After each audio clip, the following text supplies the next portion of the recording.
Can I just acknowledge we're meeting in the land of the Gadigal people, the Eora Nation, and pay respects to elders past and present. The kids downstairs is doing my heading as a teacher. You know, it won't take much more to have about 18 kids on detention. I think, trust me.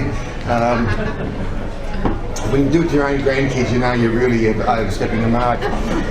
Look, my job tonight is to try and explain the very complex and issues around schools funding and where we are now, with potentially a federal election happening any time later this year or possibly next year, certainly before May 18 next year, and what that actually means. So I'm going to kind of assume, and this is, I'm not trying to patronise, I'm going to assume there's not a lot of knowledge and give some basic background, then brings up to speed what's happened over the last few months, and anything I kind of, any gaps we might be able to fill them through questions. So Australia is one of the few countries that actually has funding, had funding since the 1960s, where we fund non-government private schools, Catholic and independent schools, with public money, but allow them to keep an exclusive, this is about Brewers Group, I think this is Mike, there you go, but allow them to keep their exclusive enrolment policies. Most other countries, in fact any other country that funds religious schools, always say they must accept all children. We say they don't have to accept children, but they can accept the funds from all people. Australia is in a peculiar situation. What it has meant over the years since funding to non-government schools came in over the decades has meant we have this massive distortion of where the money is going. So we have recognised by the original Rudd-Gillard government, because of campaigning by teachers, mainly in the public sector, that this was absolutely unfair. What we gained in the first Rudd government was a review headed by David Gonski that came down with an attempt to at least neutralise the issue and put funding back to where it was needed, a needs-based funding model. So the original Gonski model that came in 2012 was essentially a very simple model, but a very profound model. It basically said that you can't just allow the funding have to come from state governments, it has to be Commonwealth and state, and we have to fund according to need. Given that the Commonwealth has the greatest capacity to raise revenue, 65% of the funds will come from the Commonwealth, 35% from the states. Because some schools are doing what we call the heavy lifting, they've got students with disability, or they're built in very remote locations, they've got students from a non-English speaking background, or they've got very poor kids from a very disadvantaged background. They are much more complex in their need, therefore there's going to have to be loadings on top of that. So the original Gonski model came up with this notion of a schooling resource standard. That's the first concept we've all got to get in our mind, because that has at least been retained, and I'll come back to that, that's been retained in the current model. A schooling resource standard. A standard that says this is the minimum amount of funding a school needs to meet the needs of the children, the profile of the children in the school. A schooling resource standard. And they came up with that standard by looking at 1,600 reference schools and looked at their success on national benchmark tests, their academic success. Then they looked at the correlation between the success and the amount of resources. And you don't need to be Einstein to realise that there was a very high correlation between academic success and high levels of resourcing. There was no reference school which had low resourcing and high success. So what they did is they came up with a schooling resource standard. That schooling resource standard is just another way of expressing a dollar amount. You need this much money in your school to get your kids operating at the national benchmark. So that was the basic model of the Gonski model. They said it'll take 6 years of funding from 2014 to 2019, 6 years to bring all schools, to transition all schools up to this schooling resource standard. Of course, in the non-government sector, huge numbers are already well above the national schooling resource standard. So we have a situation where the Catholic sector is operating at almost 100% of the school and resource standard, many independent, so-called independent schools operating well above it, and the public sector is operating well below it. So that national school and resource standard is a particularly important concept. So we were expecting 6 years of transition funding. One of the serious errors of the Gillard-Rudd government was to backload the funding into the final 2 years, 2018 and 2019, because you know the history. They lost government.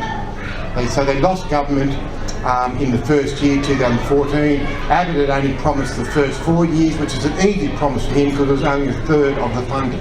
2/3 of the funding were meant for the last 2 years. So what's essentially happened is the Abbott and the Turnbull government have never funded, ever, in their forward estimates, the funding for the original Gonski model.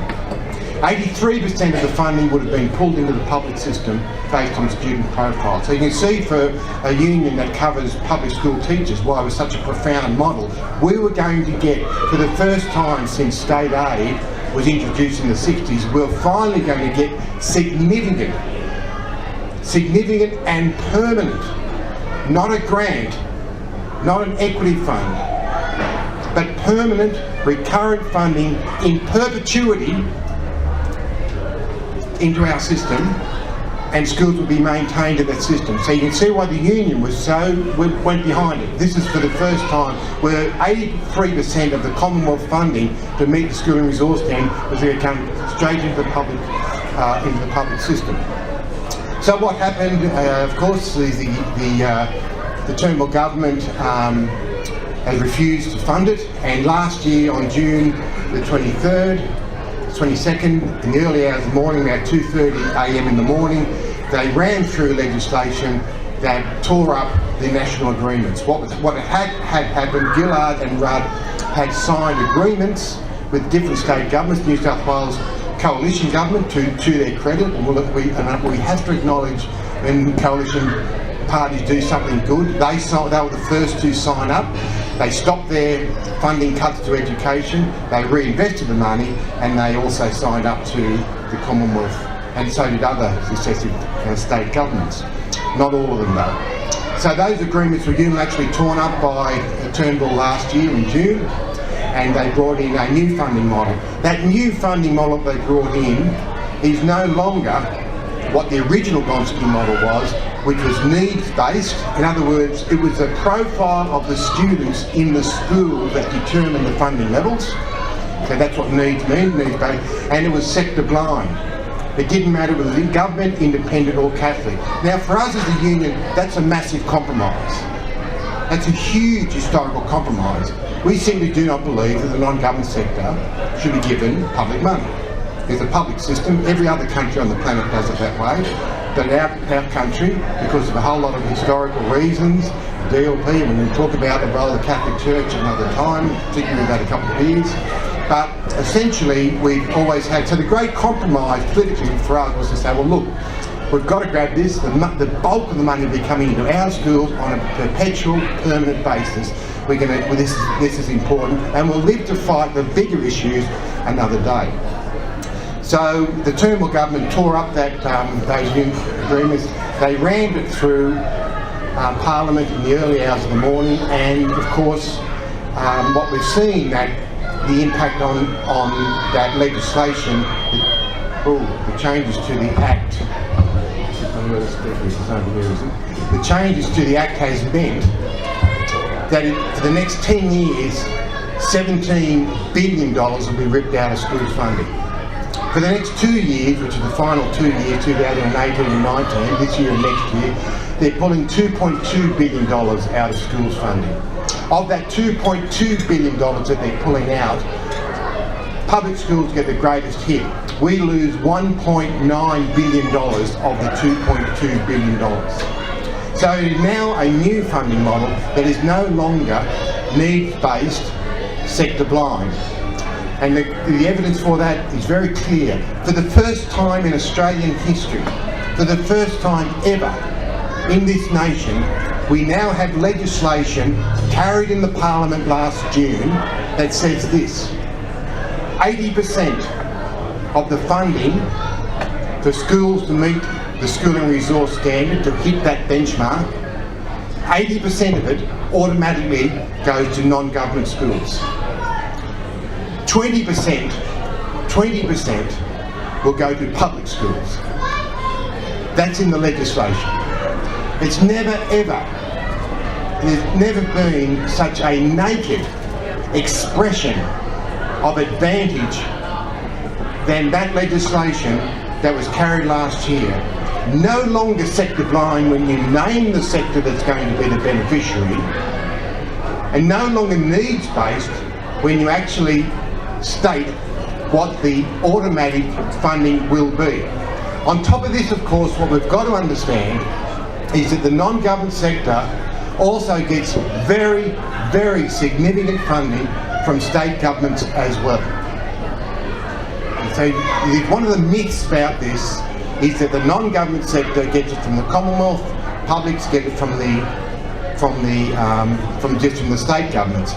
Don't forget, the original Gonski model said that funding, the Commonwealth-state split, it's always been unfair because the Commonwealth has got the greatest capacity to raise revenue. Yet that's the level of government that has funded the non-government sector. So what does that mean in reality? Well, let me just tell you in terms of how we've now got a perverse funding model that actually has now going to build in advantage for some and building continuing disadvantage for others. So I've got a list, and this list of schools comes from Senate questions on notice. We've also been getting a lot of this stuff from Freedom of Information as well. We've never had more data now on what funding is happening in schools. If there's anything that the Rudd-Gillard government did in terms of we have never supported the notion of the My School website for lots of reasons in terms of student data and turning student assessment into an adult spectator sport. But what we have at least got out of the My School website is we've got more data, financial data on schools than we've ever had. And this is where it's all coming from. So we've got a situation in this. Loreto College at Kirribilli, hardly a disadvantaged area of the country. That school, with public money alone, not parent fees, not private funding, just from the combination of state and federal funding, state and federal government taxation funding. That school in last year was operating at 276% of the schooling resource standard. 276% of the schooling resource standard. And it goes for pages. In fact, you have to keep turning the page after page until you finally find some private schools in this state that are only operating at 100% of the schooling resource standard. Of course, the public system is operating at about 84%, well under. And of course, when you look at Victoria, which under the Kennett years, they've never recovered from the Kennett years, they're operating at about 66% of the schooling resource standard. So there's a massive need to lift the public sector close to that schooling resource standard. And that's one of the aims of our campaign, to get public schools at least as close to that 100% of the schooling resource standard as we can on recurrent funding. So the situation is now, of course, we've got a $17 billion shortfall for 10 years, up to 2027. We've got a shortfall of $2.2 billion, 1.9 public system for the next 2 years. In New South Wales, that equates to the next 2 years, public schools will be underfunded from what they originally were going to get under the original Gonski model. They will be underfunded by $856 million.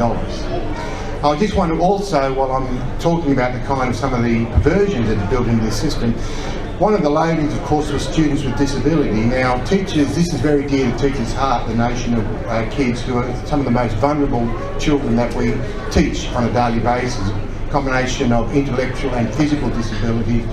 There was a national consistent collection of data, the NCCD, that occurred over the last few years, set up by the governments to their credit to try and pull money toward, to get a consistent kind of funding model for kids with disability. It was meant to be brought in by 2015. Abbott killed it off effectively.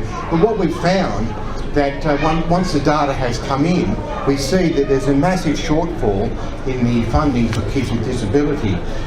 The number of kids now identified as having a disability has increased by 122%, yet the funding under Turnbull has increased by 6%.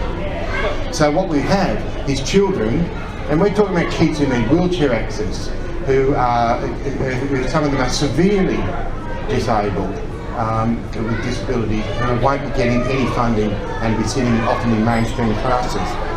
When we look at the kind of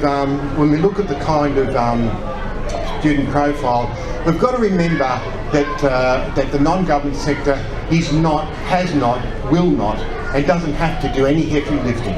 One of the great myths, particularly of the Catholic Church, is that it is a social welfare kind of organisation that kind of has this real empathy for poor kids.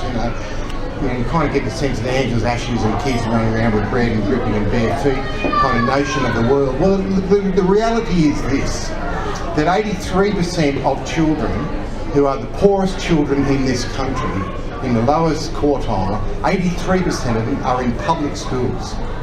11% of them are in Catholic schools and 6% of them independent. The myth that the Catholic school system is educating poor kids is blown right open with the original Gonski model. It is just simply not the case.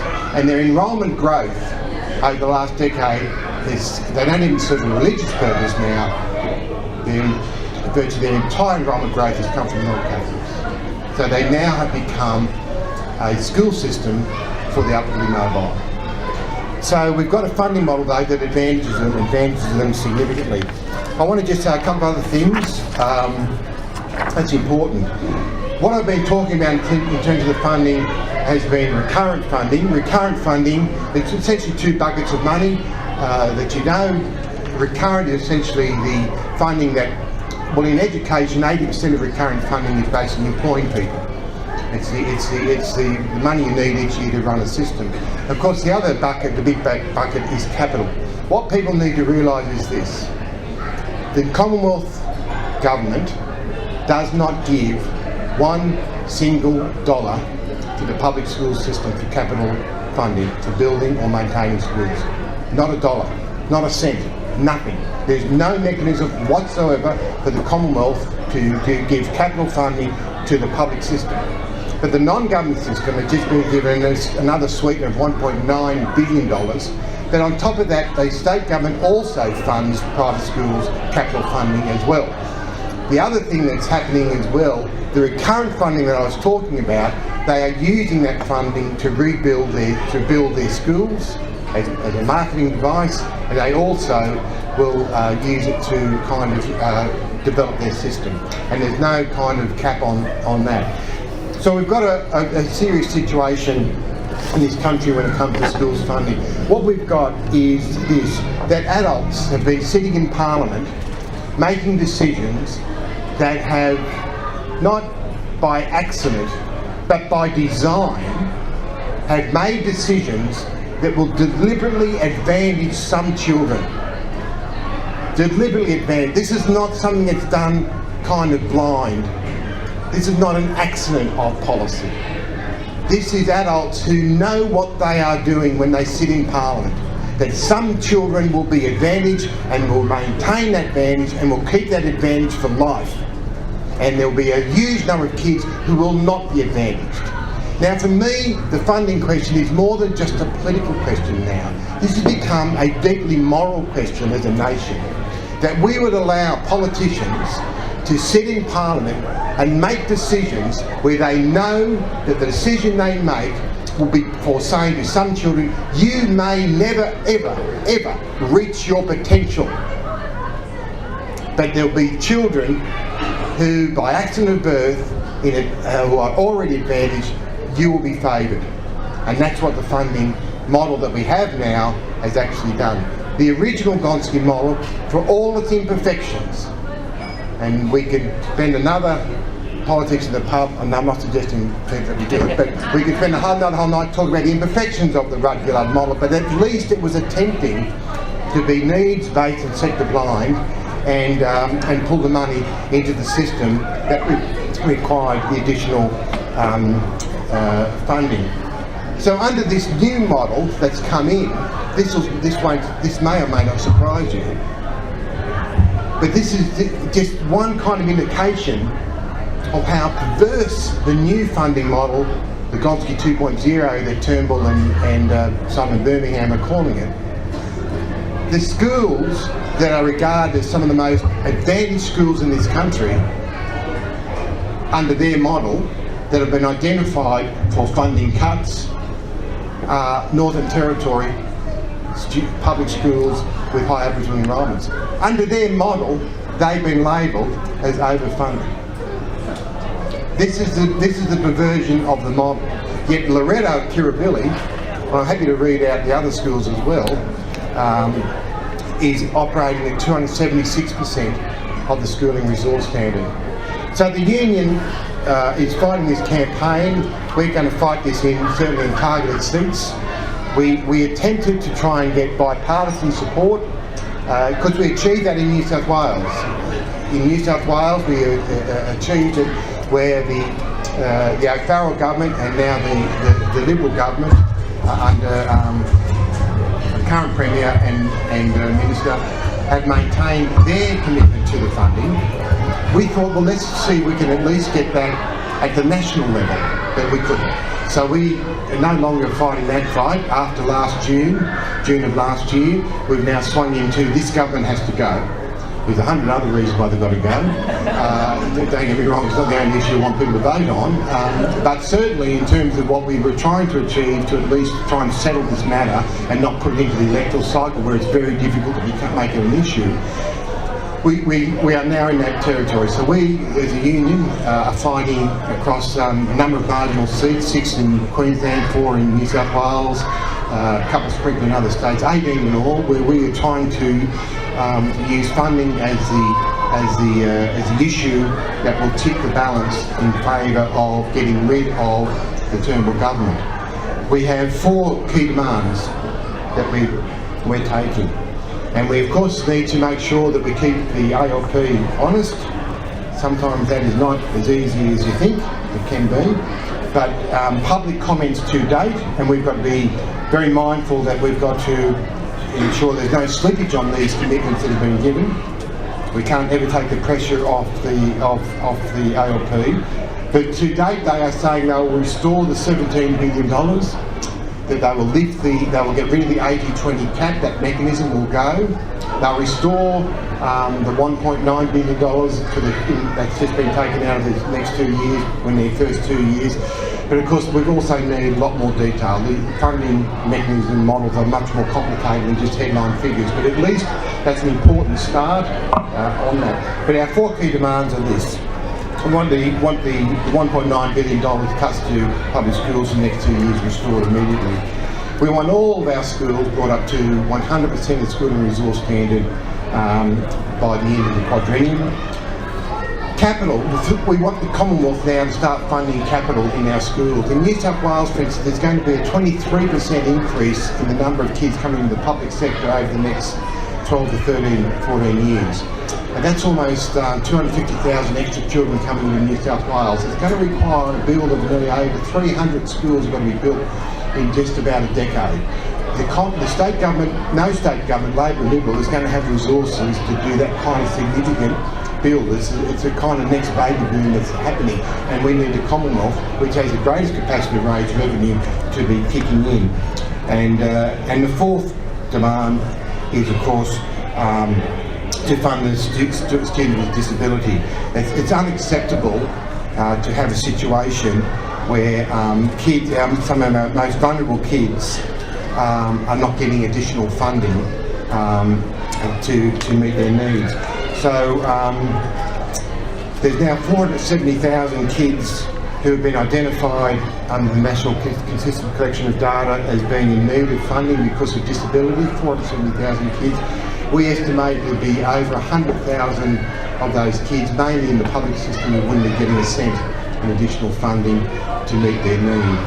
That's to me, is a fundamental human right issue as a nation that we need to face. So I think I might leave it there, Peter, because I think I've kind of given the broad overview, but I'm happy to tease out some of the more arcane kind of matters in question time. Okay, everyone, please thank Maurie.